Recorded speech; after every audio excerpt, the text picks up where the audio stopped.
Welcome back to In the News with the Post and Courier. I'm Warren Pepper. In just a few weeks, voters head to the polls for Election Day, and one of the biggest races happening here in the Lowcountry this year, the battle for the mayor's seat in Mount Pleasant. The three candidates in the race, Billy Swales, Gary Santos, and Joe Bustos. I got a chance to talk to each candidate about the issues, including their plans for Shem Creek. We're not going to make it a Disney World. We're going to make it a parking lot, nice docks, get out of your boat, go to restaurants, have fun, nothing fancy. I think it's going to be a gem. I think the citizens are going to love it once we build it. When I asked for this park to be donated to the town, it was nothing but scrub grass and things like that, and look what it's become. And I think Shem Creek will be the same. And hopefully one day we will be able to connect this park via boardwalk with Shem Creek so that we have our tourists that'll come in, they can stay at the hotel, walk over here, or walk to Shem Creek. My feeling is, I voted against the master plan. My feeling is that we should stay with what was originally proposed to fix up the docks, make them safe, give the public access, perhaps a little park, and then leave it as it is.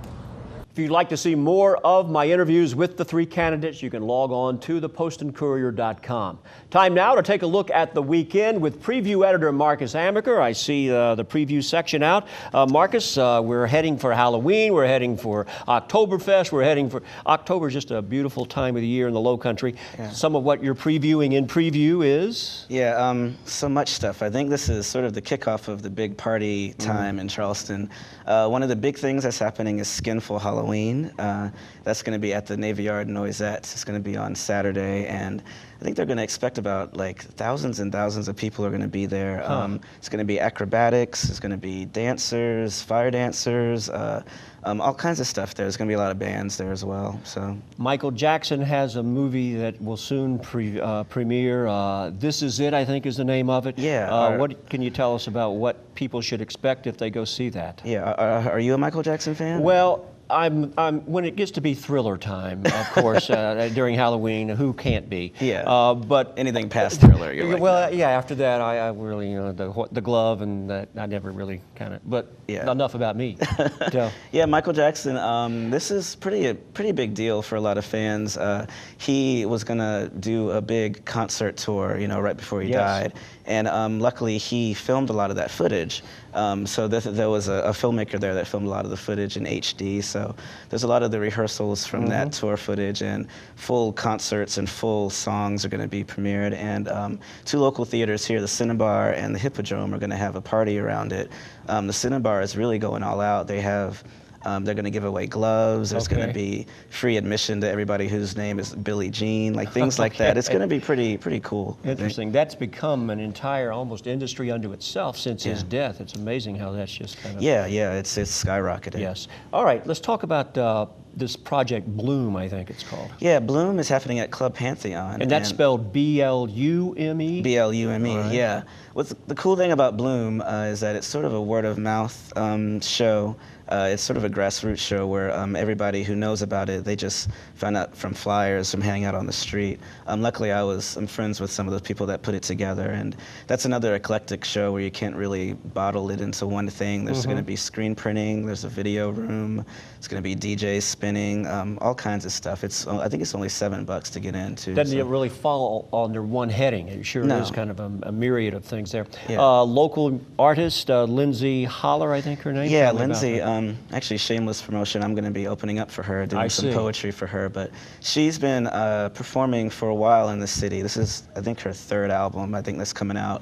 And she's going to do a CD release party at the Poor House for it. So, yeah, it's really good. I think there's 4 or 5 songs on it, and it's bluegrassy sort of music, so it's really good. As we look at the cover this week, what gave this that kind of prominence? Eye Level Art. Yeah, Eye Level Art is probably one of the coolest galleries in the South, really, I would say. They have 2 galleries downtown, and they do a lot of eclectic shows. They're doing movies on the Green, where they do movies every other Tuesday. And then there's a Dark Arts Halloween Ball coming out. There's a Thriller party, another Michael Jackson themed thing, and we just wanted to sort of expose the city to everything that they're doing. They're going to have a membership drive coming up soon too, so it's a big time for them. All right, good to see you. Thanks for being with us. Marcus Amaker, always with us here as we talk about the preview section that comes out every Thursday in the Post and Courier. In this week's Lowcountry Marketplace, we want to showcase Charleston Angler. Well, the Charleston Angler has been here for 9 years, this location. Our goal is to reach all the anglers, to supply the needs from the beginner to the expert, inshore, offshore, crabbing, shrimping, and broaden the base a little bit with the apparel that's related and gifts, so that we have a good broad customer base. This would definitely be a place. I've seen folks who are headed to the water stop here. I've done it myself, so you can get the bait and everything else live and otherwise that you might need for that trip. Sure, yeah.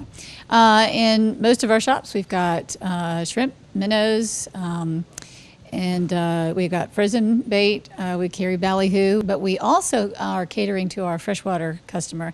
So we've got the freshwater minnows, the night crawlers, crickets, the little beetles, and we have goldfish.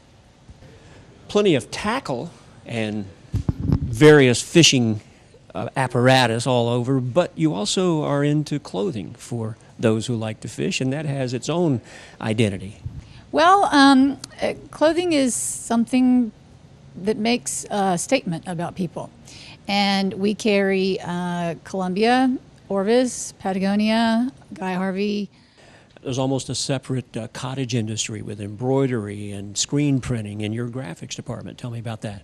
Well, our embroidery and screen printing store also offers graphics design. We can embroider anything, like our logo here.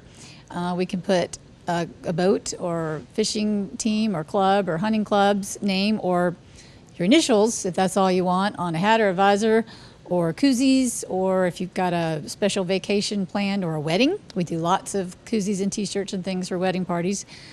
We can put a design together if you're not sure what you want to do, help you pick out the colors, get it all printed together, and you got a final custom product. And we have that right here in our West Ashley store. The Charleston Angler, we're all the luck you need. For more on Charleston Angler and other businesses, just go to lowcountrymarketplace.com. I've tried to let this go, but I can't seem to erase it from the memory bank. Just before Labor Day, I started seeing Christmas decorations at a few local stores. I mean, come on.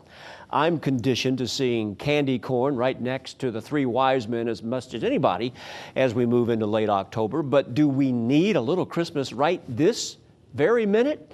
There are a couple things at play. Merchants fear, I suppose, if they don't get that customer, somebody else will. And then there's the economy, and some stores this year are actually returning to layaway plans to help customers pay off in installments before December 25th arrives. In the business world, it's called associative advertising, as merchants hope the decorations stimulate more buying and gift buying. I understand all that, and Rudolph's nose is no less bright because of it. It's just that it's earlier and earlier every year. Some radio stations seem to get in on the act too. And when you've got Monster Mash and the first Noel playing back to back, I'm sorry, but Bethlehem, we've got a problem. All right? That'll do it for another edition of In the News. Hope you have a good week. Thanks for watching. I'm Warren Pepper.